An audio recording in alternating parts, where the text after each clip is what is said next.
Hello everyone, so good morning. आज का session हम लोग स्टार्ट करते हैं ज्योग्राफी,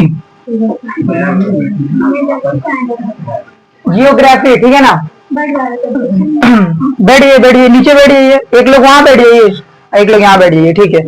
सुनिएगा, जितना लोग भी आए हम लोग अब सेशन स्टार्ट करते हैं, ठीक है ना। जो लोग भी देख रहे हैं, देखिए, सबसे पहले हम आपको मार्क्स स्कोरिंग बता देते हैं कि किस तरह से आपको पेपर सेट किया गया है और किस तरह से आपको करना है, आप सभी को करना है, ठीक है ना। पहले ये बता देते हैं। तो देखिए, पिछला 3-4 साल में हम लोग पेपर का पैटर्न को फॉलो किए हैं और पिछला 3-4 साल का हम आपको पैटर्न बता रहे कि पेपर का क्या पैटर्न है। सो पैटर्न नंबर 1, सबसे पहला आपका रहेगा ग्रुप ए। हम ग्रुप के हिसाब से बता रहे हैं। टोटल 6 ग्रुप में डिवाइड किया गया पूरा ज्योग्राफी का पेपर को। कितना में डिवाइड किया गया है? 6 ग्रुप में डिवाइड किया गया है। पहला ग्रुप ए। ग्रुप ए में आपका रहेगा 12 क्वेश्चन, 12 एमसीक्यू क्वेश्चन रहेगा। एमसीक्यू क्वेश्चन रहेगा 1 × 12 करके 12 मार्क्स का क्वेश्चन रहेगा, याद रखिएगा आप सभी को। उसके बाद हम लोग आ जाएंगे ग्रुप बी में। ग्रुप बी में हम लोग जब आ जाएंगे वहां पे आपको 4 अलग अलग तरीके का क्वेश्चन देखने को मिलेगा, 6 × 4 करके। 6 × 4 करके मतलब 4 को ग्रुप, अलग अलग ग्रुप हम बताएंगे वो चारों ग्रुप कौन कौन सा है। ग्रुप बी में आपको 6 × 4 मतलब 24 मार्क्स का क्वेश्चन आपको देखने को मिलेगा। और ये 4 तो ग्रुप क्या क्या है ये हम पहले आपको बता देते हैं। 4 तो ग्रुप में हम लोग का रहेगा, 4 तो ग्रुप में हम लोग का सबसे पहला रहेगा ट्रू फॉल्स, याद रखिएगा, ट्रू फॉल्स रहेगा। उसके बाद रहेगा ट्रू फॉल्स के बाद रहेगा fill in the blanks, fill in the blanks. उसके बाद रहेगा फिल इन द ब्लैंक्स के बाद रहेगा आपका वन वर्ड आंसर। एक शब्दों में उत्तर दीजिए, वन वर्ड आंसर जिसको बोला जाता है वन वर्ड आंसर। उसके बाद रहेगा आपका मैच द फॉलोइंग, मैचिंग, याद रखिएगा। उसके बाद रहेगा आपका मैच द फॉलोइंग। टोटल कितना हो गया आपका? ट्रू फॉल्स हो गया, उसके बाद आपका फिल इन द ब्लैंक्स हो गया, उसके बाद आपका यहां पर वन वर्ड आंसर हो गया, उसके बाद यहां पर फिल इन द ब्लैंक्स हो गया।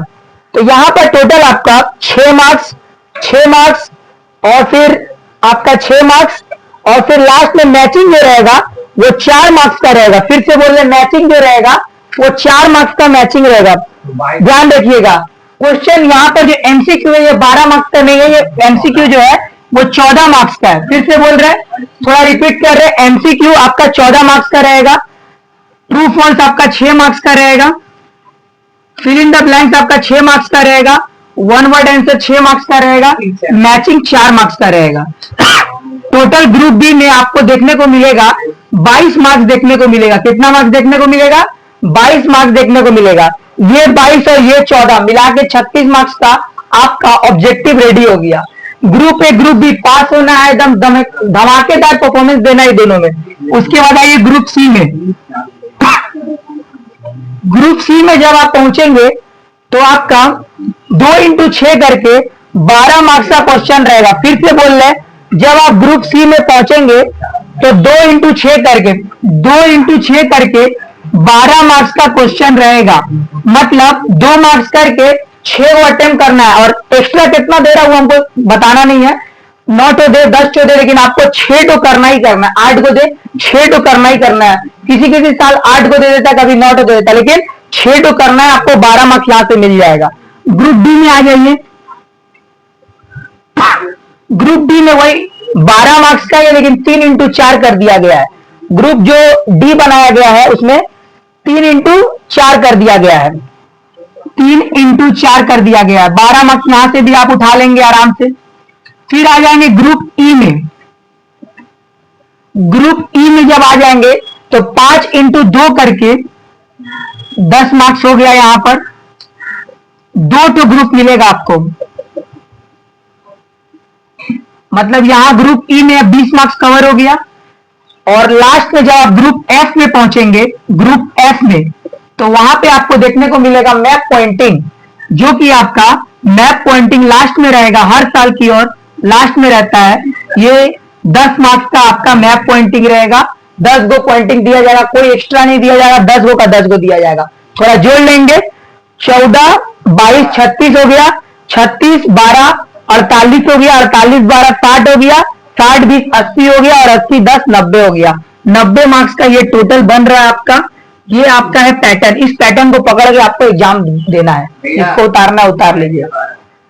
किसको बोल रहे हैं? एमसीक्यू में ये 14 टू आएगा, 14 मार्क्स का रहेगा, ठीक है। टोटल 90 मार्क्स यहाँ पर हो जा रहा है। जिनको उतारना है उतार लीजिएगा, जल्दी से उतार लीजिए।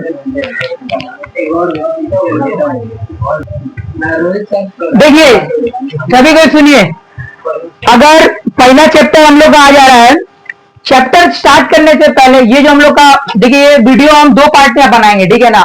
पहला पार्ट में चैप्टर कवर करेंगे, पहला पार्ट में चैप्टर कवर करेंगे चैप्टर्स 1 2 3 4 6, ठीक है।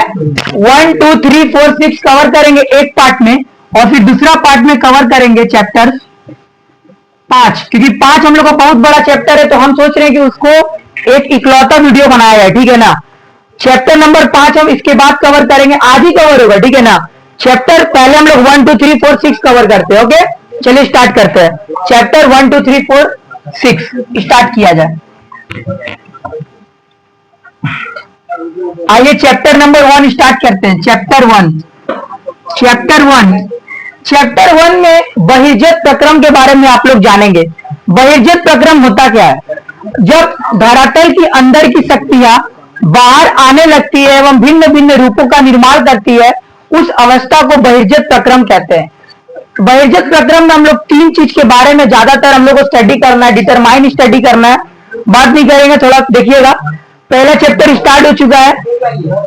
सबसे पहला हम लोग का टॉपिक रहेगा नदी, ठीक है ना। नदी में देखिए आप लोगों को किस किस टॉपिक पे पढ़ना है हम बता दे रहे हैं, सिर्फ पहले भी जानते हैं और अभी भी फिर से बता दे रहे हैं। नदी की कितनी अवस्था होती है? 3 अवस्था होती है। शॉर्ट टर्म रिवीजन चल रहा है तो सिर्फ मेन पॉइंट पे हम बात करेंगे, ठीक है। उतना लॉन्ग पे नहीं जाएंगे, ठीक है, उतना डीप में नहीं जाएंगे। अपर्दन, परिवहन, निक्षेपण। अपर्दन क्या होता है, परिवहन क्या होता है, निक्षेपण क्या होता है? अपर्दन को एक और बोला जाता है कटाव कार्य। कौन सा कार्य बोला जाता है? याद रखिएगा, अगर क्वेश्चन अपर्दन ना देके कटाव बोलेगा तो भी आप वही करिएगा। परिवहन का मतलब होता है बहाव। परिवहन का मतलब क्या होता है? बहाव कार्य। निक्षेपण लास्ट में ले आके क्या करता है? जमा देता है, उसको बोलते हैं जमाव कार्य। अपर्दन कब होता है? अपर्दन का मतलब होता क्या है? ध्यान से सुनिएगा। नदी जब अपनी शुरुआती अवस्था में होती है, नदी की शुरुआती अवस्था कौन सी अवस्था होती है? परवर्ती अवस्था होती है। नदी जब परवर्ती अवस्था में निकलती है तो उसका गति काफी तेज होता है। उसके सामने आने वाला कोई भी कंकड़, पत्थर, ईटा, रॉक्स, मेटल को वो तोड़ते हुए आगे बढ़ने लगती है। इस अवस्था को नदी की परवर्ती अवस्था बोलते हैं। यहां पर नदी कौन सा कार्य करती है? यहां पर नदी कटाव का कार्य करती है, और यहां पर नदी जो है वो अपर्दन का भी कार्य करती है। इससे बनने वाली स्थलाकृति को हम लोग नदी के द्वारा अपर्दनात्मक स्थलाकृति भी कहते हैं। कौन कौन सी वो स्थलाकृति है, आइए जानते हैं। सबसे पहले अपर्दन में अगर हम लोग बोलेंगे तो भी आकार की घाटी का नाम सबसे पहले होगा। थोड़ा देखें,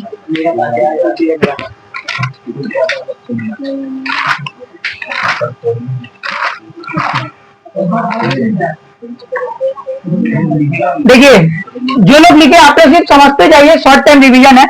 नदी के द्वारा अपर्दन कार्य, भी आकार की घाटी। दूसरा है आपका गर्ज, तीसरा है कैनियन, चौथा क्या है? छिप्रिका, आखिरी है जल प्रपात। मेरा नोट सारा से बोलिएगा, ठीक है ना, ठीक है ना। जल प्रपात ने, सॉरी गलत बोल दी है, आपको पहले बोलना होगा जल गर्तिका, जल गर्तिका, और फिर जलोढ़ पंख, जलोढ़ पंख। ये जरा अपर्दन के द्वारा बनने वाली स्थलाकृति, ठीक है। परिवहन या बहाव से कौन कौन सी स्थलाकृति बनती है? अरे एटलीस्ट अगर आप लोग नाम भी लिख देंगे ना और थोड़ा थोड़ा लिख देंगे ना, क्या थोड़ा थोड़ा लिखना है? लिखने का मतलब है कि यहाँ से नदी की धारा काफी तेज होती है, परवर्ती अवस्था में नदी रहती है, यहाँ पे कटाव का कार्य करती है, इससे ये वाला स्थलाकृति बनता है बी आकार की घाटी। अरे भाई चार अगर नहीं भी देना है ना तो एग्जामिनर इतना पढ़ के तो आधा तो दे के निकल ही जाएगा। तो आपको खाली नहीं छोड़ना पेपर। पेपर का सबसे बड़ा साइकोलॉजी और माइंडसेट होता है कि आप पेपर को खाली ना छोड़े, उससे रिलेटेड पॉइंट्स को लिखे। ये भी ना लिखे कुछ अलग सलग ना लिख दे, गलत सलग ना लिख दे। अगर एग्जामिनर पढ़ रहा तो स्टार्टिंग में उससे रिलेटेड टॉपिक को जरूर कवर करें। ये हम मेरा पर्सनल एक्सपीरियंस हम आपको बता रहे हैं। परिवहन या बहाव कार्य में कौन कौन सा होगा देखते हैं। आइए, परिवहन में आप बोल सकते हैं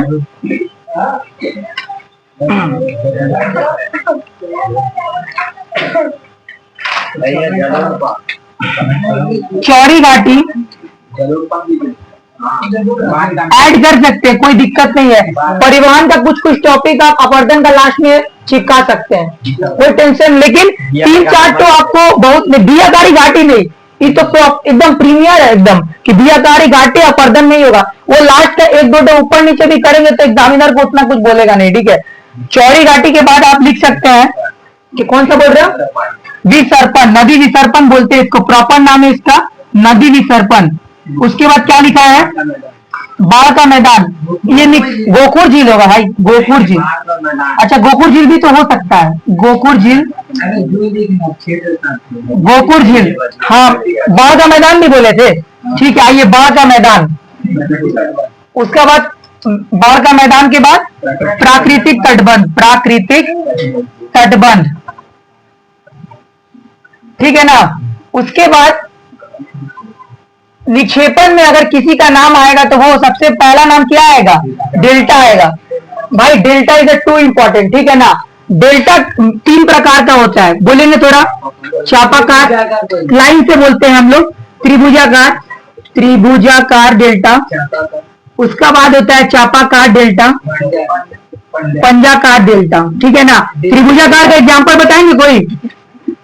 त्रिभुजाकार का एग्जांपल बताएं। त्रिभुजाकार का डेल्टा का एग्जांपल होगा नील नदी का डेल्टा, याद रखिएगा सभी कोई। नील नदी का डेल्टा, नील नदी का डेल्टा, त्रिभुजाकार डेल्टा का एग्जांपल होगा नील नदी का डेल्टा।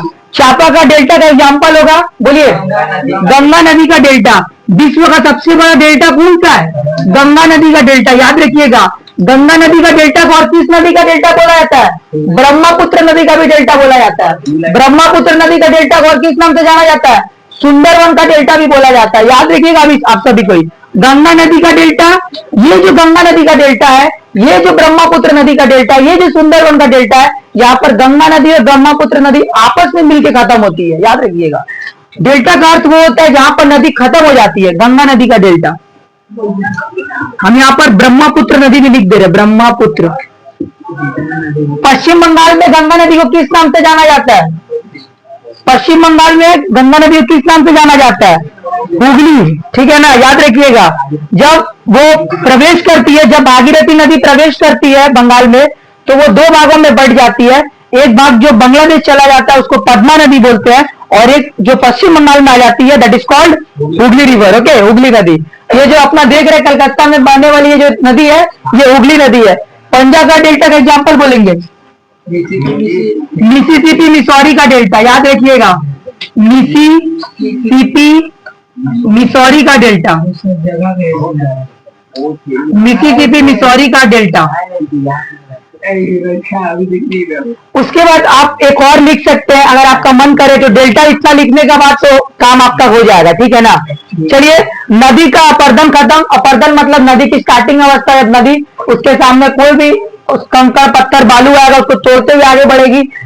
परिवहन का मतलब होता है जो वो तोड़ते हुए लाई है उसको एक स्थान से दूसरे स्थान तक लेके जाएगी। और निक्षेपण का मतलब होता है वो जितना मटेरियल लाई है वो एक जगह पर रख देगी, ये हो गया निक्षेपण या जमाव कार्य, ठीक है। नदी के द्वारा इतना ही है। और नदी का तीनों अवस्था इस बार का बोर्ड एग्जाम 2025 में मोस्ट मोस्ट मोस्ट इंपॉर्टेंट है, मैं आपको बोल दे रहा हूं। ठीक है, अब आएंगे हिम्मत पे बात करेंगे। तीनों इंपॉर्टेंट हम बोल दे रहे इस बार का ईयर में। नदी आपको करके जाना ही जाना है, नदी में छोड़ा नहीं जा सकता।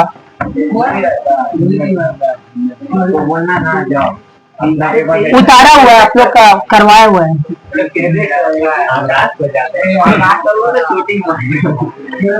आइए उसके बाद हिम्मत पे पढ़ते हैं, हिम्मत पे, हिम्मत पे बोलिए।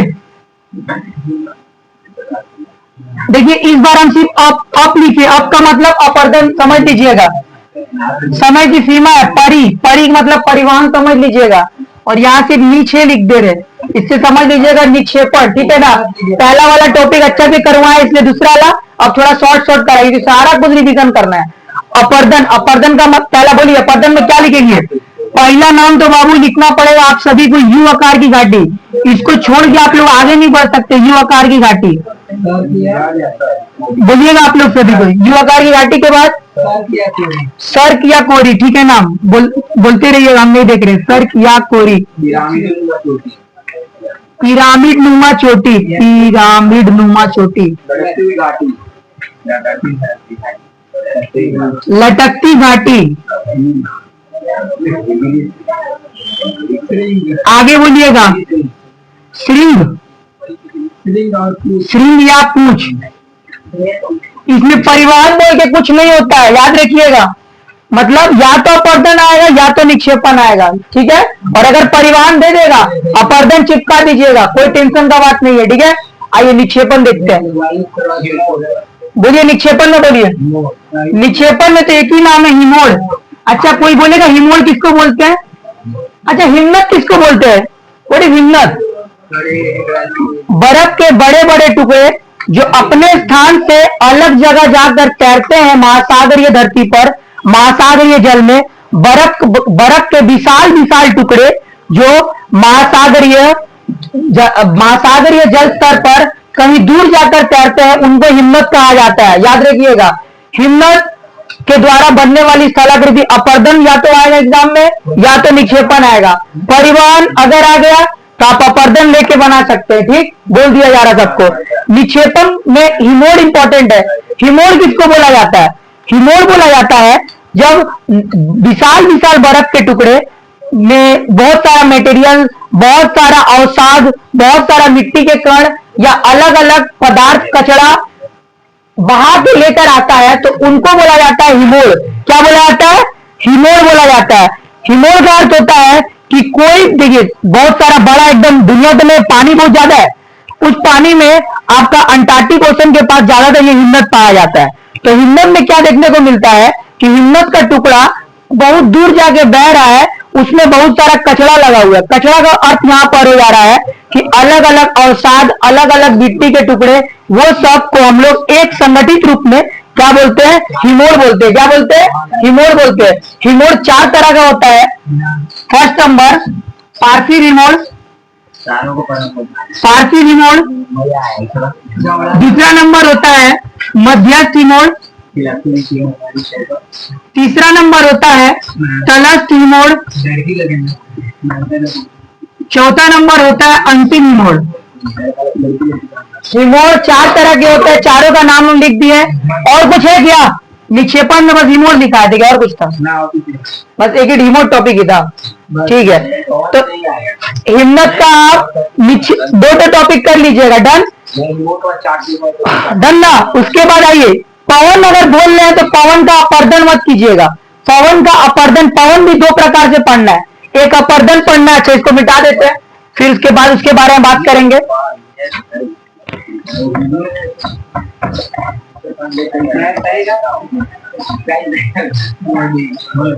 हेलो एवरीवन, जो पवन, अगर आप पवन पढ़ रहे हैं तो पवन में देखिए ना आपको अपर्दन पढ़ना। अपर्दन इसलिए नहीं पढ़ना है क्योंकि अपर्दन 2024 माध्यमिक परीक्षा में आ चुका है, अब आपको नहीं पढ़ना है। अब आपको सिर्फ पढ़ना है निक्षेपण पढ़ना है। क्या पढ़ना है? निक्षेपण पढ़ना है, ठीक है। आप जाके देख सकते हैं पवन का अपर्दन आ चुका है, नहीं पढ़ना है। निक्षेपण में बोलिएगा, बोलिएगा निक्षेपण में क्या क्या लिखा हुआ है? हाँ बोलिएगा। अनुप्रस्थ बालू का स्तूप, अनुप्रस्थ बालू का स्तूप होगा और अनुधैर्य बालू का स्तूप होगा, ये ना बालू का स्तूप। एक सेकेंड, अनुप्रस्थ बालू का स्तूप, अनुधैर्य बालू का स्तूप,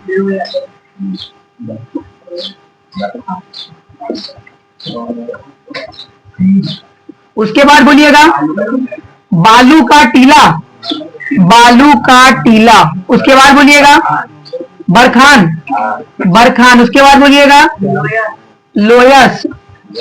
बस ये पांच ना, ये पढ़ लीजिएगा, आपका काम हो जाएगा। निक्षेपण में ये पढ़ लीजिएगा, ठीक है। निक्षेपण हम लोग का होता है बालू वाला जगह में, रेगिस्तान वाला जगह में। रेगिस्तान से बोलिए भारतवर्ष में पाया जाने वाला एक गर्म मरुस्थल का नाम, गर्म मरुस्थल का नाम बताइए फटाफट। भारत में पाया जाने वाला थार मरुस्थल, आइए थार मरुस्थल। एक ठंडा मरुस्थल का नाम बताइए, बहुत बार पढ़ा है। ठंडा मरुस्थल का नाम बताइए, बता पाएंगे कोई? लद्दाख, क्या होगा? लद्दाख, याद रखिएगा। हाँ मरुस्थल है, रेगिस्तान इलाका है, ठंडा है, लेकिन ठंडा मरुस्थल का नाम लद्दाख लिख लीजिएगा। गर्म मरुस्थल का नाम हो जाएगा थार मरुस्थल हो जाएगा, ठीक है। ये हो गया चैप्टर 1 का मेरा तरह से नोट, ठीक है। मरुस्थल में रेगिस्तान का जहाज किसको बोला जाता है? ऊंट को बोला जाता है। रेगिस्तान का जहाज किसको बोला जाता है? रेगिस्तान का जहाज ऊंट को बोला जाता है। रेगिस्तान में पाया जाने वाला वनस्पति का नाम बताइए। कैक्टस है। रेगिस्तान में पाया जाने वाला वनस्पति का नाम बताइए। नागफनी भी बोल सकते हैं, कैक्टस भी बोल सकते। नागफनी इज मोस्ट इंपॉर्टेंट, ठीक है। चलिए कैक्टस भी आप बोल सकते हैं, ठीक है। तो चलिए चैप्टर 1 है डन। चैप्टर 1 में ये अगर आप उतारेंगे तो उतार लीजिए, आप पॉज करके चैप्टर 2 स्टार्ट करेंगे। ओके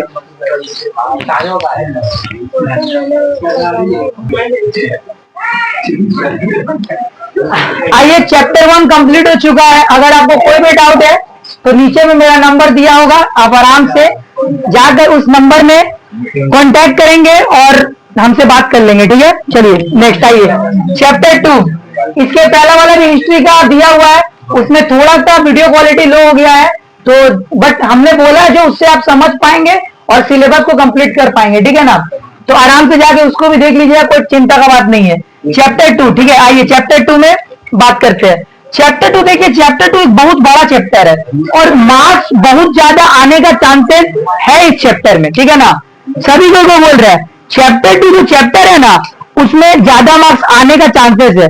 इस चैप्टर को अगर हम लोग लर्न करेंगे तो कैसे लर्न करेंगे? पास्ट यूनिट में हम लोग इसको चेंज किया है। पास्ट यूनिट में देखिएगा, जो पहला चैप्टर 2 का हम लोग जो पहला बनाया है, चैप्टर 2.1 समझ लीजिए एक तरह से। जो पहला टॉपिक है, पहला टॉपिक है हम लोग का वायुमंडल के स्तर। क्या है बाबू? वायुमंडल के स्तर। ये वैसा टॉपिक है कि ये टॉपिक खत्म करने से आपका 2 सब्जेक्ट खत्म हो जाएगा। फिजिकल साइंस का पहला वाला कुछ टॉपिक खत्म हो जाएगा और आपका ज्योग्राफी का भी ये जो टॉपिक है खत्म हो जाएगा। बहुत शॉर्ट में बता रहे हैं, देखिए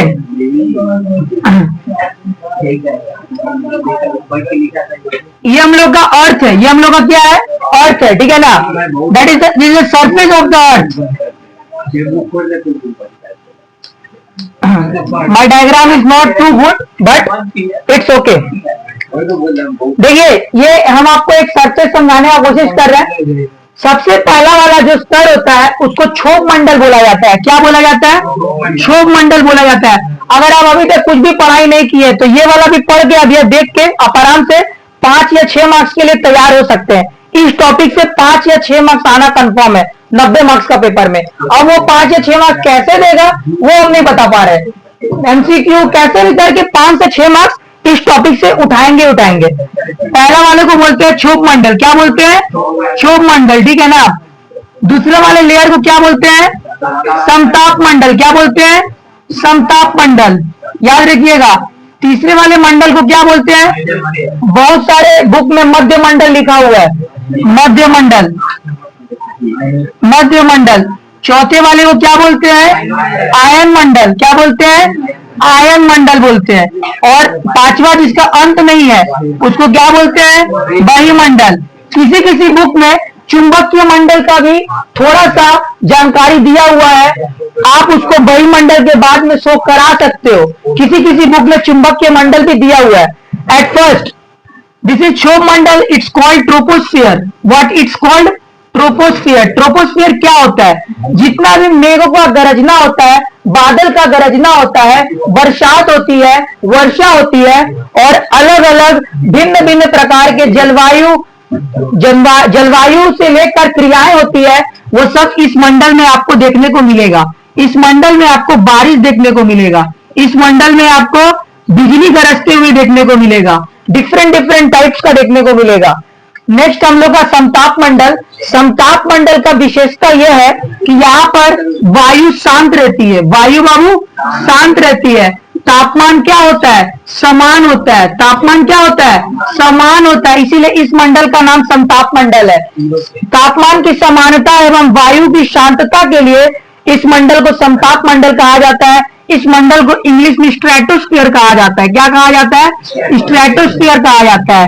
इस मंडल में हमारे विमानों को उड़ाया जाता है। इस मंडल में हमारे विमानों को उड़ाया जाता है। ठीक है ना? ठीक है ना? एक तरह से समझने के लिए ये डायग्राम है। नेक्स्ट और एक विशेषता है वो हम आपको इस मंडल के बाद, ये मध्य मंडल नॉर्मल है, मेसोस्फीयर इसको बोलते हैं। इसमें मेसोस्फीयर ये उतना इंपॉर्टेंट नहीं है, इस मंडल से रिलेटेड उतना क्वेश्चन नहीं देता है। इसके बाद आएगा आयन मंडल।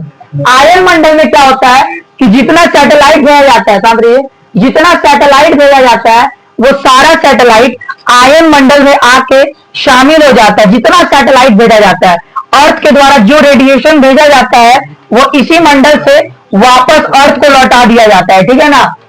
ग्रीन हाउस इफेक्ट का जो क्रिया होता है वो भी इसी मंडल के नीचे, ये मध्य मंडल में यहां से देखने को मिलता है, यहीं से देखने को मिलता है। ठीक है ना? अगर कोई, अच्छा आप लोग बोलेंगे कि ओजोन मंडल के बारे में तो आप बता ही नहीं रहे हैं। देखिए, ओजोन मंडल अगर क्वेश्चन आता है कि ओजोन मंडल कौन से परत में पाया जाता है, क्षोभ मंडल ऑप्शन में है, आप आराम से ऑप्शन हटा सकते हैं, ये ऑप्शन तो होगा ही नहीं। ऑप्शन समताप मंडल है, ऑप्शन मध्य मंडल है, ऑप्शन आयन मंडल है, ऑप्शन चुंबकीय बही मंडल है, जो भी। और अगर क्षोभ मंडल है तो क्षोभ मंडल तो ऑप्शन ऐसे ही हट गया। तो कौन सा ऑप्शन ज्यादा बेटर होगा, आप बताइए? एकदम सही, ज्यादा सही। फिर से बोल रहे, समताप मंडल मारेंगे आपका आंसर सही हो जाएगा। समताप मंडल में ओजोन परत पाया जाता है। फिर से बोल रहे, समताप मंडल में ओजोन परत पाया जाता है। यह एक इस तरह का परत है जो चाय छन्नी का काम करती है। जिस तरह आप अपने घर में चाय को बनाते हैं तो चाय से क्या होता है, चाय छन्नी में से चपत्ती अटक जाता है और चाय निकल जाता है। उसी तरह सूर्य से निकलने वाली हानिकारक परावैंगनी किरणें, यूवी रेज इसको बोला जाता है, UV ray, ultra violet rays, परावैंगनी किरणें सूर्य से सीधा इस मंडल पे प्रवेश करती है और इस मंडल पे उसे रोक दिया जाता है। जितना अब्जॉर्ब होगा, बढ़िया रे कहने का मतलब है अच्छा रे, वो अर्थ को दिया जाता है, वरना वापस उसको क्या किया जाता है, लौटा दिया जाता है। क्या किया जाता है? लौटा दिया जाता है।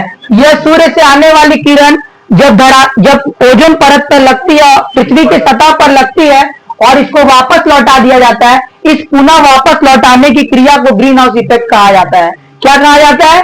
ग्रीन हाउस इफेक्ट कहा जाता है। ग्रीन हाउस गैस कौन कौन सा है? तो ग्रीन हाउस गैस है हम लोग का CH4 है, मीथेन है, और बोलिए CFC है, कार्बन क्लोरोफ्लोरोकार्बन। ठीक है? CFC क्लोरोफ्लोरोकार्बन कहां से निकलता है? कहां से निकलता है? रेफ्रिजरेटर, एयर कंडीशनर के धुआं में CFC पाया जाता है। चलिए, ये हो गया वायुमंडल का स्तर complete. Any doubt related, you can contact on this number is given in description box. Thank you. Next, description box में नंबर दिया होगा, आप वहां पर जाके अपने क्वेरीज को पूछ सकते हैं, और ईमेल भी मेरा दे दिया गया है नीचे में। चलिए,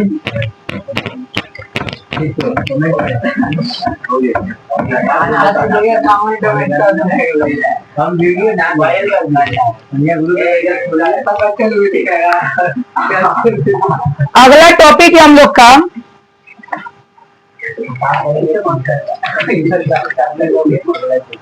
तापमान। तापमान उष्णन और भूमंडलीय तापन। संचालन विकिरण समान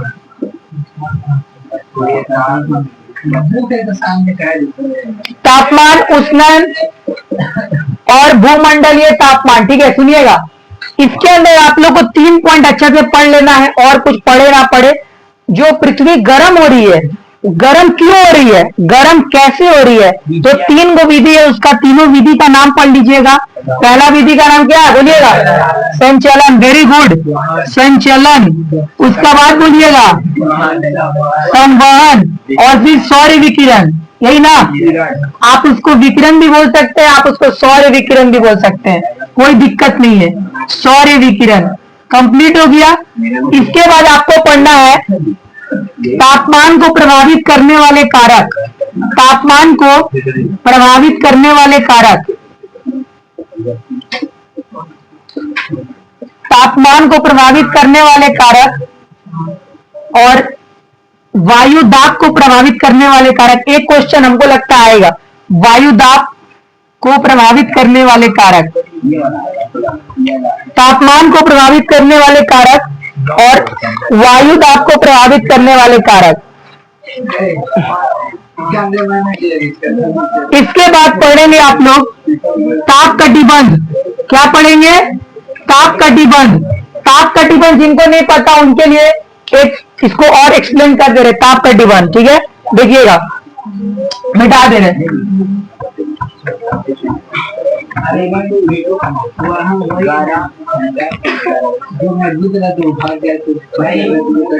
ताप कटिबंध, ये टॉपिक समझना बहुत ही ज्यादा जरूरी है। It is not compulsory, it is mandatory. ये जरूरी ही सिर्फ नहीं है, यह आवश्यक भी है। देखिएगा, ये हम लोग का, this is the diagram of earth. Now it is the mid point of earth known as 0 degree. It's called equator, known as भूमध्य रेखा। नो, समझाने के लिए भूमध्य समझेंगे ज्यादा, ठीक है ना। आगे देखिएगा, चलिए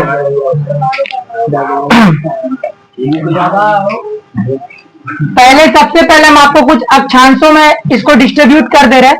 0 डिग्री के बाद आएगा आपका 23 डिग्री, 23.5 डिग्री उत्तरी, 23.5 डिग्री उत्तर, 23.5 डिग्री दक्षिण। उसके बाद 66.5 डिग्री उत्तर, 66.5 डिग्री दक्षिण। उसके बाद 90 डिग्री नॉर्थ, मतलब 90 डिग्री उत्तर, और फिर 90 डिग्री दक्षिण। ध्यान से समझिएगा, 23.5 डिग्री उत्तर को कौन सा रेखा बोला जाता है, कर्क रेखा। इस 23.5 डिग्री दक्षिण को क्या बोला जाता है, मकर रेखा। देखिए कौन सा शॉर्ट क्वेश्चन में क्या आ जाएगा ना, कोई नहीं जानता, मकर रेखा। 66.5 डिग्री उत्तर को क्या बोलते हैं, बोलिएगा, आर्कटिक या अंटार्कटिक। आर्कटिक बोलते हैं, क्या बोलते हैं, और 66.5 डिग्री दक्षिण में बोलते हैं अंटार्कटिक। 90 डिग्री उत्तर को बोलते हैं उत्तरी ध्रुव। कौन सा ध्रुव, नॉर्थ पोल। क्या बोलते हैं, नॉर्थ पोल। और इसको बोलते हैं साउथ पोल, दक्षिणी ध्रुव। साउथ पोल बोलते हैं, क्या बोलते हैं, साउथ पोल बोलते हैं। अब बताएंगे आपको कि कितना से कितना तक कौन सा होता है।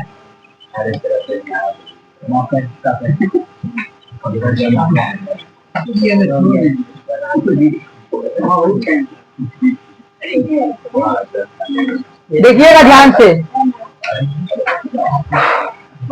आ जाइए लोग। हाँ हाँ हाँ, ठीक है, ठीक।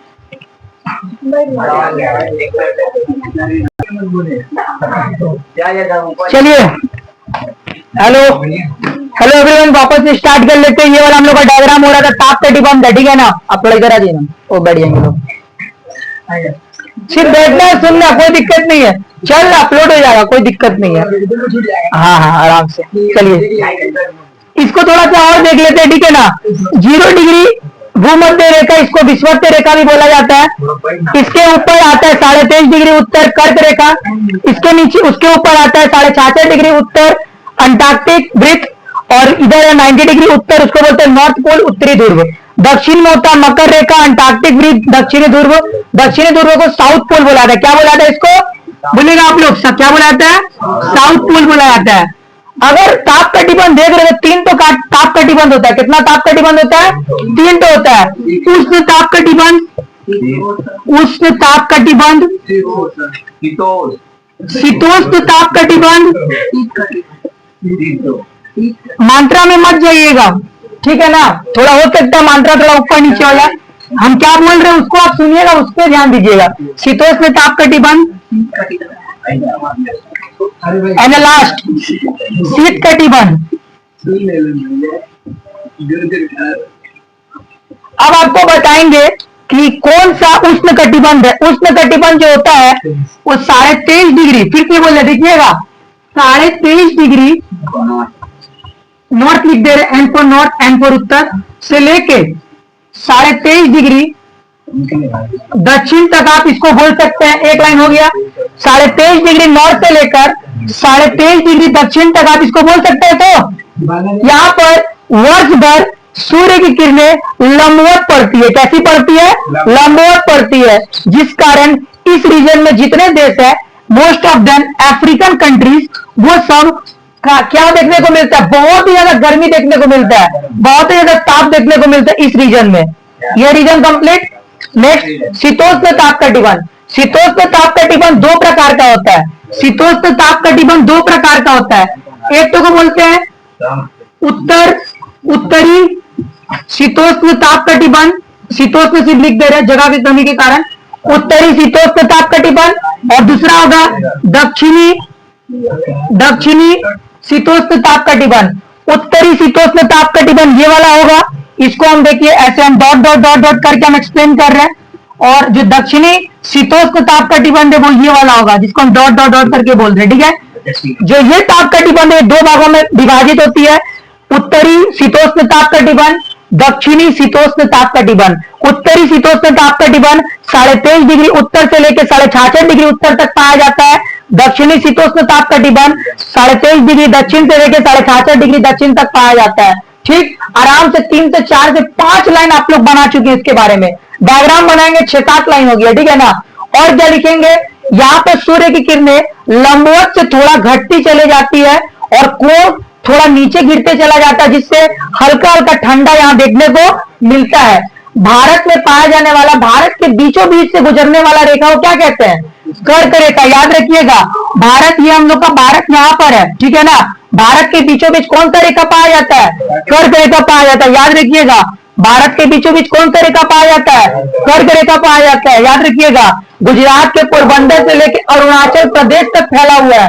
गुजरात के पोरबंदर से लेकर अरुणाचल प्रदेश तक फैला हुआ है, भारत के बीचों बीच पाया जाने वाला ये रेखा। ठीक, तो भारत कौन से ताप कटिबंध में है, कौन बताएगा। भारत हम लोग का शीतोष्ण ताप कटिबंध आपका आंसर होना चाहिए। ठीक, ज्यादातर शीतोष्ण ताप कटिबंध, ज्यादातर तो वहीं पे चला गया ना, थोड़ा सा हिस्सा आपका उष्ण में जा रहा, तो उष्ण को हम लोग भाव नहीं देंगे। ठीक है, हम लोग किसको भाव देंगे, शीतोष्ण ताप कटिबंध। नेक्स्ट आ जाइए, शीत कटिबंध। शीत कटिबंध किसको बोला जाता है, शीत कटिबंध को हम यहाँ पर स्टार देके हम संबोधित करें। ये भी 2 प्रकार का होता है, उत्तरी north and the south, north and the south. North शीत कटिबंध, साउथ शीत कटिबंध, उत्तरी शीत कटिबंध, दक्षिणी शीत कटिबंध। भयानक ठंडा, कपाने वाला, रूह को कपा देने वाला ठंडा पड़ता है। आपका रूह कांप जाएंगे अगर आप यहाँ पे चल जाएंगे तो। कौन सा कंट्री पाया जाएगा, यहाँ पर आपको देखने को मिलेगा थोड़ा सा यूनाइटेड स्टेट्स ऑफ अमेरिका का country, most of them Russian countries देखने को मिलेगा, और स्विट्जरलैंड, उसके बाद आपका चेक रिपब्लिक भी हो सकता है, चेकोस्लोवाकिया भी हो सकता है। ऐसा कंट्री का नाम आप देके आप अपना पॉइंट्स को बढ़ा सकते हैं, ठीक है। आप दो तीन देश के बारे का दो तीन देश का नाम लिख के भी आप इसको आगे बढ़ा सकते हैं, ठीक है ना। यहीं पर पाया जाता है आपका फ्रोजन मार्केट। क्या पाया जाता है? Frozen market. फ्रोजन मार्केट में सब आपको जमा हुआ मिलेगा। कुछ भी आप देखेंगे ना, यूट्यूब में सर्च मारिएगा फ्रोजन मार्केट, फ्रोजन मार्केट में सब कुछ जमा हुआ मिलेगा, ठीक है। सब कुछ जमा मिलेगा। नहीं, इंसान नहीं, वो नॉर्मली नॉनवेज मार्केट है। नॉनवेज मार्केट में सारा कुछ जितना भी नॉनवेज आइटम मिलता है बेचने के लिए रखता है, वो सब कुछ आपका क्या देखने को मिलेगा? जमा हुआ देखने को मिलेगा। तो ये हम लोग का ताप का डिपेंड टॉपिक खत्म हो गया। Any doubt related this topic you can text in this comment box, okay. चलिए हम देख के आपको हम वहीं पे रिप्लाई दे देंगे। आगे मिटा दे रहे, कोई उतार रहे हैं क्या? उतार रहे क्या? चलिए बोले थोड़ा रुक जाने के लिए, एक थोड़ा सा 1 मिनट रुक जाते हैं। कितना मिनट हुआ है?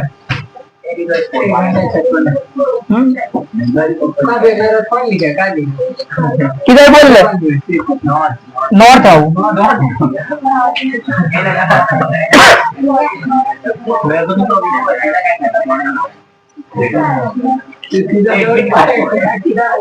चल रहा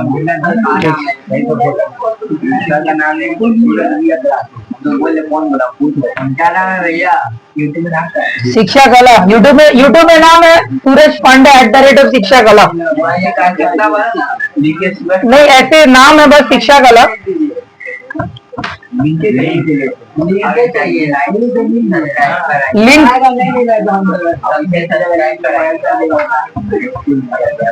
धीरे धीरे इसमें और एजुकेशनल वीडियो बनना शुरू हो जाएगा, ठीक है ना। अभी तो बस 3 का पकड़े हैं, धीरे धीरे और भी क्लासेस में इंक्लूड करेंगे इसको।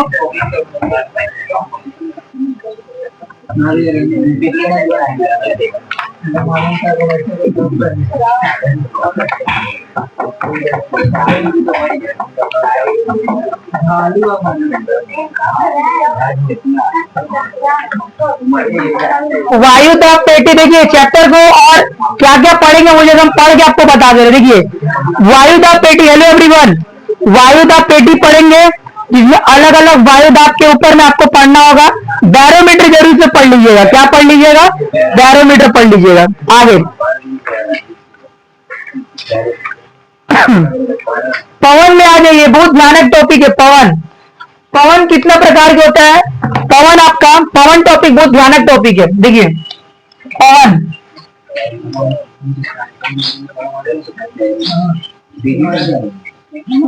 पवन देखिए, पवन में अगर आप पढ़ेंगे तो पवन कितने प्रकार का होता है? पवन 3 प्रकार का होता है। स्थायी पवन, स्थायी पवन, अस्थायी पवन, अस्थायी मत बोलिए, सामयिक पवन, और लास्ट में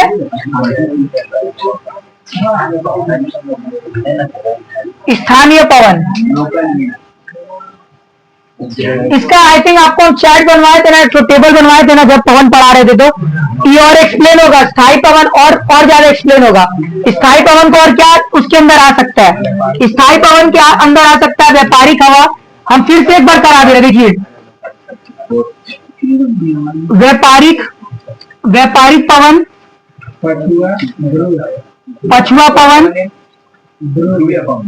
पछुआ पवन, ध्रुवीय पवन। अच्छा, स्थायी पवन को और एक नाम से जाना जाता है ग्रह्य पवन। लिखा है क्या वहां पे? ग्रह्य पवन याद कहीं एग्जाम में आ जाए, काय को रिस्क लेना, ठीक है ना। व्यापारिक पवन, पछुआ पवन और क्या नाम है? ध्रुवीय पवन। खत्म। अब सामयिक में आ जाइए। सामयिक में स्थलीय एवं समुद्री, स्थलीय एवं समुद्री, स्थलीय एवं समुद्री पवन। उसके बाद होगा मानसूनी पवन,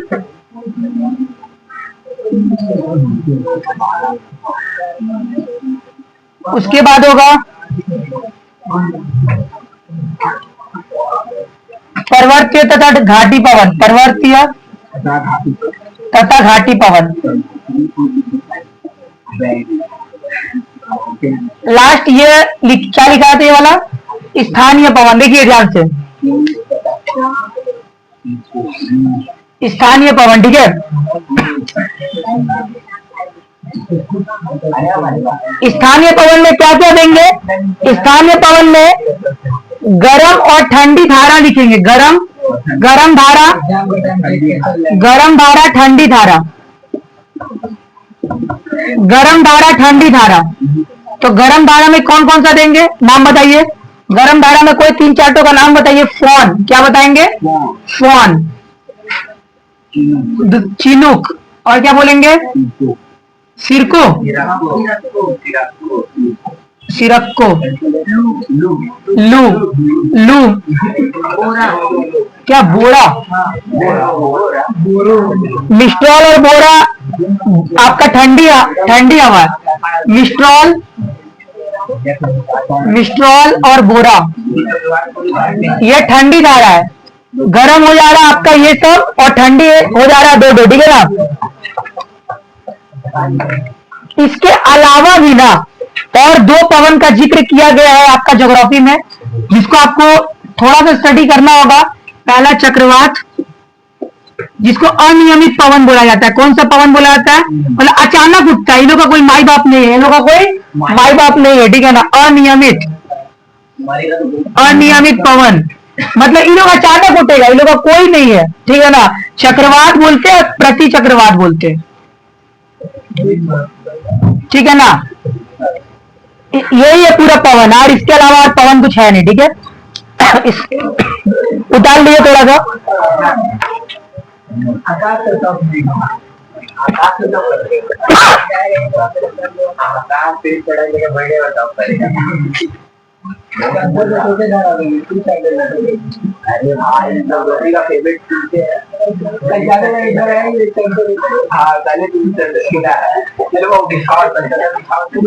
कौन बोला जाता है स्विट्जरलैंड में? क्या बोला जाता है? स्विट्जरलैंड में। कौन स्विट्जरलैंड में बोला जाता है? चिनुक बोला जाता है यूनाइटेड स्टेट्स ऑफ अमेरिका में। अमेरिका में गर्म हवा को चिनुक बोला जाता है। क्या बोला जाता है? चिनुक बोला जाता है। सिरक्को कहाँ बोला जाता है? सहारा रेगिस्तान में बाबू, सहारा रेगिस्तान में जो हवा चलता है ना, गर्म हवा, उसको सिरक्को बोला जाता है, याद रखिएगा। और लू कहाँ बोला जाता है? अपना उत्तर भारत में। कहाँ? कौन सा भारत? पूरा भारत मत बोलिएगा, उत्तर भारत। उत्तर भारत यानी अपना यूपी हो जा रहा, उत्तर प्रदेश, बिहार और पश्चिम बंगाल का कुछ प्रांत, ठीक है, उत्तर भारत में। मिस्ट्रॉल,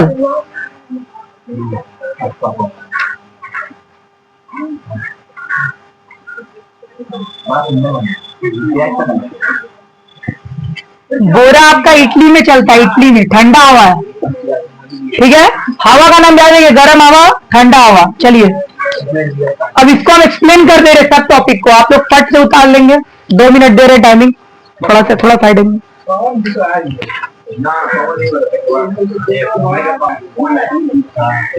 चलिए देखिए, सबसे पहले ग्रह स्थायी पवन किसको कहता है? सुनिएगा, जो साल भर जिसका दिशा तय होता है, साल भर, सुनिएगा, साल भर जिसका दिशा तय होता है, जो मालूम है कि साल भर बहेगा, इस सीक्वेंस में ही बहेगा, इस फ्लो में ही बहेगा, इस रूट में ही बहेगा, उसका रास्ता, जिसकी दिशा कभी चेंज नहीं होती है, उस पवन को ग्रह या स्थायी पवन कहा जाता है, ठीक है ना। ये 3 प्रकार के होते हैं। ये पहला व्यापारिक पवन, दूसरा पछुआ पवन, तीसरा ध्रुवीय पवन। व्यापारिक पवन का समझिए ऑपोजिट होता है पछुआ पवन। व्यापारिक पवन फेरल का नियम का रास्ता अपनाती है। तो क्वेश्चन आ सकता है, कहीं क्वेश्चन आ जाए, फेरल के नियम से कौन सी हवा बहती है? तो व्यापारिक पवन फेरल के नियम से बहती है, फेरल के नियम से, याद रखिएगा आप लोग सभी कोई। व्यापारिक पवन फेरल के नियम से बहती है, और ये जो पवन होती है ये उच्च वायु दाब से निम्न वायु दाब की ओर बहती है। उल्टा पछुआ पवन जो होती है, ये निम्न वायु दाब से उच्च वायु दाब की ओर बहती है। ध्रुवीय पवन जो होती है वो ध्रुवीय प्रदेशों में बहती है। कहने का मतलब है ठंडा रीजन में बहती है, नॉर्थ पोल से साउथ पोल बहती है। कंप्लीट हो गया वाला। अगला देखेंगे सामयिक पवन। शांत रहिए सभी कोई। सामयिक पवन, सामयिक पवन मतलब होता है जिसकी दिशा निश्चित नहीं होती है, जिसकी दिशा अनिश्चित होती है, जो अपना टाइम से बेटाइम रहती है, जिसका मतलब इतना पक्का होता है कि बहना कंपलसरी है, बट कब कंपलसरी है ये पता नहीं होता है। ये 3 तरह की होती है, स्थलीय एवं समुद्री हवा। कब बहती है कुछ किसी को पता नहीं। दूसरा मानसूनी पवन। मानसूनी पवन भारत में पाया जाने वाला, मानसूनी पवन का नाम बताए तो भारत में पाया जाने वाला 2 तरह का मानसून पाया जाता है। दोनों का नाम क्या है? पहला का नाम है दक्षिणी पश्चिमी। पहला का नाम क्या है? दक्षिणी पश्चिमी। और दूसरा का नाम क्या है? उत्तरी पूर्वी। याद रखिएगा। भारत में बारिश होता है, हेलो, भारत में बारिश होता है, यही 2 हवा के कारण होता है। इस 2 हवा के अलावा भारत में बारिश करा नहीं सकता कोई हवा। पहला हवा का नाम है दक्षिणी पश्चिमी मानसूनी वायु, दूसरा का नाम है उत्तरी पूर्वी मानसूनी वायु। ये 2 हवा जो होती है ये भारत में बरसात कराती है, ठीक है ना। मैप के थ्रू हम आपको मैप के थ्रू हम आपको समझाएंगे थोड़ा देर बाद, ठीक है। देखिए दक्षिणी पश्चिमी का मतलब होता है नीचे से। दक्षिणी पश्चिमी मतलब आपका जो उत्तरी सरकार तट और कोंकण तट है उस तट से आपका फ्लो आता है, उस तट से बरसात आती है। उसके बाद उत्तरी पूर्वी। उत्तरी पूर्वी मतलब आपका चाइना साइड से, तिब्बत साइड से आपका हवा का फ्लो आता है, ठीक है ना। मानसूनी कंप्लीट। पर्वत तथा घाटी पवन। पर्वत तथा घाटी का मतलब होता है जो पर्वत में वर्षा कराता है, जो घाटी में वर्षा कराता है, ठीक है। वृष्टि छाया प्रदेश भी इसी के अंदर आता है। नेक्स्ट गर्म धारा, फोन, चिनूक, सिरप्पो, लुई सब पढ़िएगा।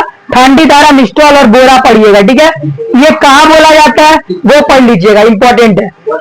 अनियमित पवन जिसका कोई माई बाप नहीं होता है, पता भी नहीं है कि इस साल ये बहेगा कि नहीं बहेगा, पता भी नहीं कि इस साल ये बहेगा कि नहीं बहेगा, उसको बोलते हैं अनियमित पवन। जो जिसका समय तो क्या हमको पता नहीं कि इस साल वो आएगा कि नहीं आएगा, लेकिन कब आएगा किसी को नहीं पता। चक्रवात और प्रति चक्रवात, विज्ञान के टेक्नोलॉजी के थ्रू हम लोग को पता चलने लगा है कि ये कब आएगा, तो इसके आने से थोड़ा दिन पहले। चक्रवात और प्रति चक्रवात, पवन में इतना ही, ठीक है। और इस चैप्टर को और नहीं टांगते हैं, चलते हैं अब हम लोग नेक्स्ट चैप्टर की ओर। जल मंडल आ जाइए। छोटा छोटा चैप्टर है, आई थिंक 15 मिनट में 3 चैप्टर खत्म हो जाएगा।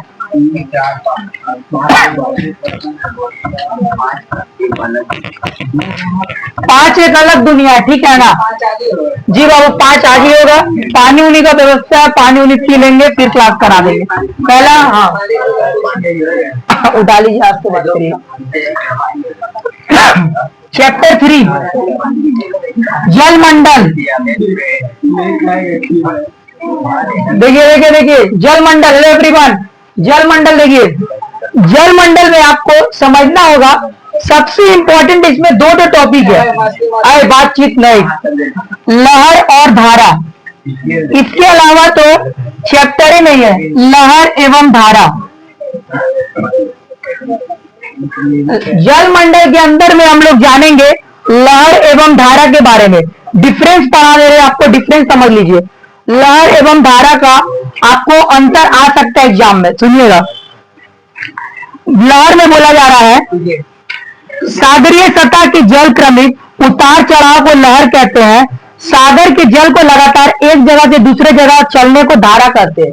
मतलब जब उतार और चढ़ाव आता है तो उसको हम लोग लहर कहते हैं, और जब अलग अलग एक स्थान से दूसरे स्थान पर जब जल चली जाती है उसको हम लोग धारा कहते हैं। बातचीत नहीं, सुनिएगा। नेक्स्ट लहर का, सुनो, लहर का जल अपना स्थान छोड़कर आगे नहीं बढ़ता, लेकिन धारा का जल अपना स्थान छोड़ के आगे बढ़ जाता है। लहर अस्थायी होता है तथा बनती बिगड़ती रहती है। धाराएं क्या होती है? स्थायी होती है। धारा आएगा ना तुमको समझ में भी नहीं आएगा, एक स्थान में ही आएगा, ठीक है।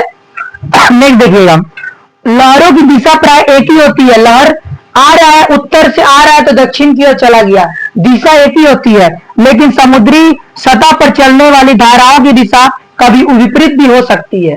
मतलब कभी जा रहा है और अचानक उल्टा भी रिफ्लेक्ट मार सकता है, ठीक है ना। नेक्स्ट देखिए, आपको इसमें धारा पढ़ना है, गर्म धारा, ठंडी धारा, और उसके बाद ज्वार और भाटा पढ़ना है चैप्टर में, छोटा चैप्टर है, बेसी टाइम नहीं लगा सकते। मेन चैप्टर हम आपको अच्छे से समझाए 1 और 2, 3 को जस्ट शॉर्ट में निकाल दे रहे हैं। ज्वार और भाटा किसे कहते हैं पढ़ा दे रहे। देखिए, समुद्र के सतह का जल स्तर एक निश्चित अंतराल पर प्रतिदिन 2 बार ऊपर उठता है और नीचे गिरता है। समुद्री जल सतह के इस बारी बारी ऊपरी उठते क्रम और नीचे गिरते क्रम को ज्वार तथा भाटा कहा जाता है। दिन में बाबू ये कितना बार होता है? 2 बार। और पृथ्वी की किस गति के कारण होता है? गुरुत्वाकर्षण गति के कारण। Very good. नेक्स्ट, इसके अंदर मुख्य ज्वार पढ़ लीजिएगा, दीर्घ ज्वार पढ़ लीजिएगा। ज्वार भाटा का प्रभाव ईजीएफ पढ़ लीजिएगा। सीजी की इंपॉर्टेंट टॉपिक है, सुनिएगा। सूर्य तथा चंद्रमा के सापेक्ष स्थितियों में परिवर्तन होता रहता है। जब सूर्य, पृथ्वी तथा चंद्रमा एक सरल रेखा में आती है तो इस स्थिति को सीजीकी कहते हैं। सीजीकी कब कहते हैं? जब सूर्य, चंद्रमा और पृथ्वी, फिर से बोल रहे हैं, जब सूर्य, चंद्रमा और पृथ्वी एक लाइन में आती है, एक सापेक्ष कतार में आती है, उस स्थिति को हम लोग सीजीकी के नाम से जानते हैं। किस नाम से जानते हैं? सीजीकी। आइए चैप्टर नंबर 4, अपशिष्ट प्रबंधन। चैप्टर का दूसरा नाम कचरा, बहुत लोग बोल रहे हैं, ठीक है ना, सही बोल रहे हैं, चैप्टर का नाम ही है कचरा, लेकिन कचरा नहीं लिख सकते। इस कचरा को आपका घर में देखिए बहुत सारा कचरा निकलता होगा, किसके घर में कचरा नहीं निकलता? देखिए, कोई हाथ नहीं उठाया, क्या आपके घर में कचरा नहीं निकलता है? निकलता होगा, सभी के घर में कचरा निकलता होगा। इस कचरा को मैनेजमेंट करना, इस अपशिष्ट को मैनेजमेंट करना, इस अपशिष्ट को प्रबंधन करना, इसी को कहते हैं अपशिष्ट प्रबंधन, वेस्ट मैनेजमेंट। क्या बोलते हैं? Waste management. चैप्टर का नाम ही है वेस्ट मैनेजमेंट, अपशिष्ट प्रबंधन। इस कचरा को कैसे मैनेज किया जाए? बहुत सारा कचरा आपके घर में हो जाता होगा, आप फेंक देते होंगे, लेकिन फेंकना हर समय जरूरी नहीं है, और कहाँ फेंकना ये भी बहुत जरूरी है। आपका घर में इंजेक्शन आया, इंजेक्शन आप मारे किसी को भग देने, उसके बाद निकाले और उड़ा दिए इसे हवा में, नहीं, गलत है, it's totally wrong, because injection is a d biodegradable waste. Injection जो सीरीज है, किसी का ब्लड उसमें हो सकता है, किसी का उसमें सिनेप्टिकल वेरियाज हो सकता है, अलग अलग पार्टिकल्स हो सकता है, जो कि बैक्टीरिया रहित होते हैं, जो कि बैक्टीरिया रहित होते हैं और वो नुकसानदायक होते हैं, तो उसको प्रॉपर वे में फेंकना जरूरी है। देखिएगा चैप्टर 4, अपशिष्ट प्रबंधन। अपशिष्ट प्रबंधन, हेलो एवरीवन, अपशिष्ट प्रबंधन चैप्टर 4। कितने तरह के अपशिष्ट होते हैं? ठोस अपशिष्ट, हेलो, ठोस अपशिष्ट, बात नहीं करेंगे बाबू। तरल अपशिष्ट, तरल अपशिष्ट, गैसीय अपशिष्ट,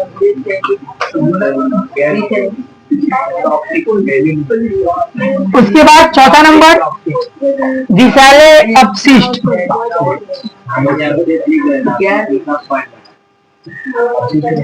और अघातक।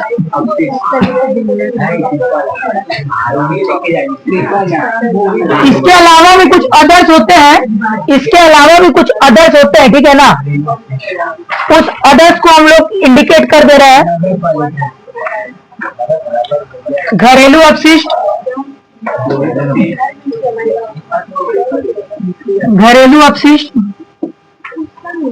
उसके बाद बी नंबर औद्योगिक अपशिष्ट, पहुंचा दिए थे पूरा घर, ठीक है। औद्योगिक अपशिष्ट, कृषि अपशिष्ट, डी नंबर बोलेंगे नगर पालिका अपशिष्ट। सब बता दे रहे हो, कोई टेंशन नहीं है। नगर पालिका, ठीक है ना, म्युनिसिपल बता रहे हो। जैविक जैव चिकित्सा, जैविक अपशिष्ट, उसके बाद क्या है? चिकित्सा वाला अपशिष्ट, और सबसे भयानक मोस्ट डेंजरस रेडियोधर्मी। इससे डेंजरस तो है ही नहीं कुछ, रेडियोधर्मी अपशिष्ट। और भी है? नहीं बाबू, और नहीं है, नहीं है, नहीं है। ठोस अपशिष्ट बोलिए, कौन कौन सा बोलेंगे ठोस अपशिष्ट में? फोर्थ अपशिष्ट में कौन कौन सा बोलेंगे, चेक कर ले रहे बार बार माइक चल रहा है कि नहीं चल रहा है। फोर्थ अपशिष्ट सुनिएगा, फोर्थ अपशिष्ट में आप क्या क्या बोलेगा, बोलिए आप ही लोग से बोलिए। हम चलिए प्लास्टिक, प्लास्टिक तो होता है वो भयानक होता है, प्लास्टिक आप कहीं भी फेंक देंगे ना, आप हजारों साल उसको छोड़ दीजिए वैसा का वैसे ही पड़ा रहेगा। तरल अपशिष्ट बोलिए, तरल अपशिष्ट बोलिए, नहीं दवाई दवाई नहीं बोलिए, रंग रंग बोल दीजिए, रंग हो गया। गैस अपशिष्ट में CO2 कार्बन डाइऑक्साइड बोल दीजिए, तो भी गैस तो कचरा ही है ना, कार्बन डाइऑक्साइड निकाले क्या हम लोग के लिए क्या है, कचरा है, पेड़ के लिए फायदा है लेकिन हम लोग के लिए क्या है, कचरा है। चलिए विषैले, अच्छा CFC बोल दीजिए, CO2 से अच्छा CFC बोलेंगे, CO2 कहीं ना कहीं तो काम लग ही रहा है ना, पेड़ पौधा काम लग रहा है, ठीक है।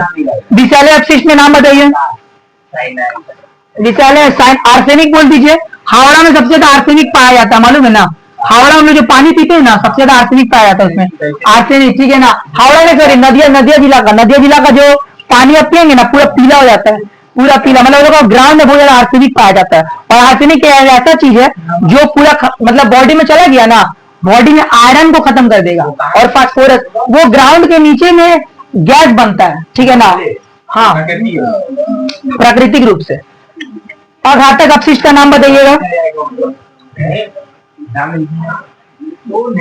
जो पर्यावरण को प्रदूषित करते हैं, सुनिए पर्यावरण को प्रदूषित करने वाले, प्रदूषित करने वाले,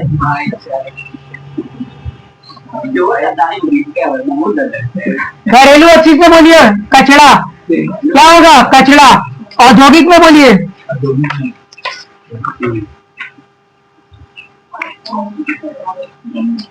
कल कारखानों से निकलने वाला अपशिष्ट से निकलने वाला, ठीक है तो बना लीजिएगा, कल कारखाने से निकलने वाला। कृषि में बोलिए,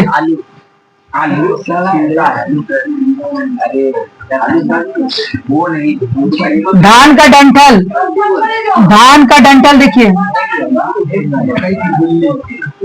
नगर पालिका, नगर पालिका का कूड़ा करकट, कूड़ा करकट क्या बोलेंगे, कूड़ा करकट, नगर पालिका का क्या बोलेंगे, अरे नगर पालिका बहुत लोग बोल रहे नगर पालिका क्या होता है, थोड़ा नगर पालिका समझा दीजिए, थोड़ा नगर पालिका समझा दीजिए। देखिए नगर पालिका का मतलब होता है म्युनिसिपल कॉर्पोरेशन। आपका घर का पास कचरा है, आपका घर द्वारी पे कचरा आगे कोई फेंक दिया है, आप उसको क्या करेंगे, मारेंगे, नहीं बाबा मारिएगा मत, अपना घर का जो म्युनिसिपल कॉर्पोरेशन है, डिस्ट्रिक्ट का जो म्युनिसिपल कॉर्पोरेशन है उसको फोन करिएगा, वो आगे उठा के लेके जाएगा। किसका जिम्मेदारी है, आपका नहीं, लेकिन कोई आपका घर के सामने फेंक दिया तो उसका हिसाब किताब करना ही पड़ेगा, कूड़ा करकट, ठीक है। फिलहाल हम लोग का हावड़ा का कौन सा म्युनिसिपल कॉर्पोरेशन है, हावड़ा म्युनिसिपल कॉर्पोरेशन, हावड़ा नगर निगम।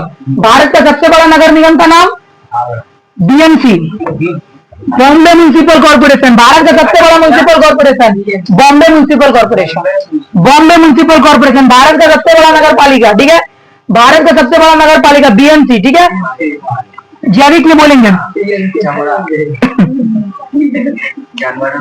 जानवरों के बाल बोल सकते हो, चमड़ा, पंख, जैसे कोई कुत्ता पाला है, क्या पाला है, कुत्ता पाला है, तो कुत्ता पाला ना उसका घर में देखेंगे ना रोवा हुआ तुमको मिलेगा, हर सामान में थोड़ा मोड़ा रोवा हुआ मिलते करेगा, तो इसी को बोलते हैं जानवरों के बाल।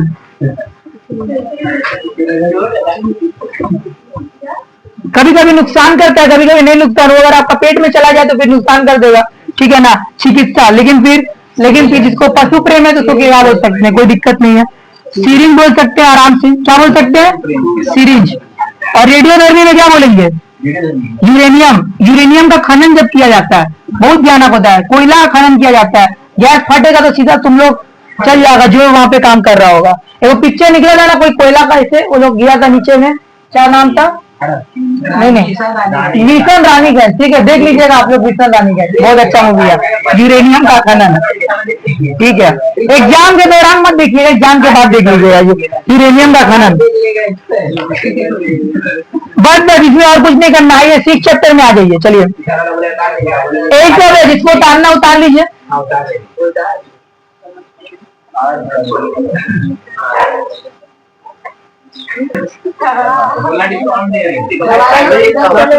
चलिए चलिए, वेट एंड वॉच। आइए चैप्टर नंबर 6, आइए चैप्टर नंबर 6, ठीक है।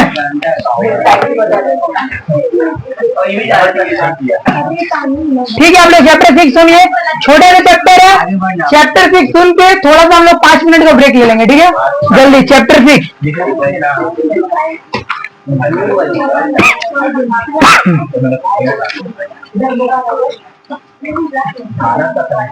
जाओ ना, उस तरह चल जाओ ना। चैप्टर 6 क्या समझेगा, चैप्टर 6 क्या समझेगा, जल्दी आएगा थोड़ा सा।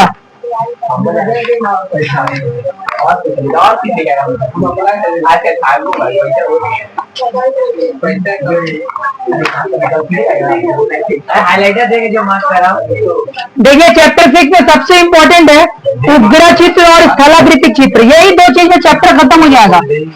समझाएंगे अभी, अच्छे से समझिएगा। उपग्रह चित्र, ठीक है छोड़ दो। सैटेलाइट इमेज, सैटेलाइट इमेज, उपग्रह चित्र हो जा रहा है, सैटेलाइट इमेज। उसका बाद हो जा रहा है स्थलाकृतिक चित्र। सुनिए तो जानते हैं स्थलाकृतिक चित्र, टोपोग्राफिकल, टोपोग्राफिकल इमेज। ये दो और समझ गए चैप्टर 6 में, और कुछ नहीं है। यही दो चीज है चैप्टर 6 में, थोड़ा अच्छा समझिएगा। उपग्रह चित्र में क्या लिखा हुआ, ध्यान समझिएगा। बोल रहे हैं उपग्रह चित्र का मतलब होता है ना कि जो स्पेस में लिया जाए, स्पेस से कोई सैटेलाइट के थ्रू, बात नहीं करिए, स्पेस से कोई सैटेलाइट के थ्रू जब हम लोग कोई चित्र क्लिक करते हैं अर्थ के किसी भी भाग का, उसको बोलते हैं उपग्रह चित्र। स्थलाकृतिक चित्र में बहुत नॉलेज का जरूरत है, बहुत ही ज्यादा मेहनत का जरूरत है, और एक नॉर्मल बंदा या नॉर्मल आदमी इसको प्रिपेयर नहीं कर सकता। हाई क्वालिफिकेशन वाला पढ़ा लिखा लड़का लड़की इसको प्रिपेयर कर सकता है, ठीक है। क्योंकि इसको आपको हाथ से प्रिपेयर करना होगा, और इसमें ज्यादा बड़ा एरिया आप कवर नहीं कर पाएंगे, कम ही बड़ा एरिया कवर कर पाएंगे, लेकिन बहुत ही नॉलेज का दरकार है ये वाला चित्र को आपको प्रिपेयर करने के लिए। उपग्रह चित्र कुछ नहीं, सैटेलाइट भेजिए, क्लिक करवा दीजिए, खत्म कहानी। इसका अंतर आते हैं, अंतर हम थोड़ा समझा रहे, सुनिएगा। ये चित्र बहुत बड़े क्षेत्र का चित्रण करते हैं, ये वाला उपग्रह चित्र बहुत बड़े क्षेत्र का चित्रण करते हैं, स्थलाकृतिक चित्र छोटे क्षेत्र का चित्रण करते हैं। पहला उपग्रह चित्र, यह चित्र बहुत धरातल की कुल 600 से 900 किलोमीटर की ऊंचाई से चित्र क्लिक कर सकते हैं, खींच सकते हैं, और यह कुछ हजार मीटर की दूरी पर ही बनाए जा सकते हैं। अगला, इसका व्यापारिक उद्देश्य बहुत अधिक है। उपग्रह चित्र का व्यापारिक उद्देश्य बहुत अधिक है, स्थलाकृतिक चित्र का व्यापारिक उद्देश्य नहीं है, ठीक है। कुछ नहीं, इसका कोई काम ही नहीं है, तो क्यों बनाया जाता है, काहे इतना मेहनत करे, काहे इतना पढ़ाई लिखाई करे, अरे कुछ तो बात होगा। आइए जानते हैं। उपग्रह चित्र में भौतिक एवं सांस्कृतिक लक्षण यथावत दिखलाई पड़ते हैं। इसमें आपको किसी भी चीज का, किसी भी बड़े से बड़े देश का अगर आप फोटो उठा रहे हैं, तो आपको पूरा प्रॉपर उस देश का नक्शा समझ में आ जाएगा कि इस देश का प्रॉपर क्या नक्शा है। लेकिन इस वाले में आपको नक्शा समझ में नहीं आएगा। अगला, इसे इंटरनेट के द्वारा आसानी से समझा जा सकता है, लेकिन इसे इंटरनेट के द्वारा आसानी से समझा नहीं जा सकता। स्थलाकृतिक में ये दो टॉपिक जरूर से कर लीजिएगा। उसके बाद जो थोड़ा मोड़ा टॉपिक है, इसको आप अपने से भी रीड करके चैप्टर आप पढ़ के निकाल सकते हैं। तो पहला वाला ये हम लोग का पार्ट 1 ज्योग्राफी मैराथन 2025 का हम लोग का पार्ट 1 प्रिपेयर हो गया। चैप्टर 1 खत्म करवा दिए इसमें। चैप्टर 1, 2, 3, 4, 6 जहां पे बोले थे वही खत्म कराए, अपना बात पे पूरा अटे हुए हैं। 1 से लेके 6 तक खत्म करा दिए, सिवाय नंबर 5 के। आइए नंबर 5 हम लोग नेक्स्ट वाले वीडियो में देखेंगे, ठीक है। इसको अच्छे से आप लोग कवर कर लीजिए। कोई दिक्कत हो तो तुरंत हमको उस नंबर में या मेल में हमारे कांटेक्ट कर लीजिएगा, मेल में या कमेंट बॉक्स में।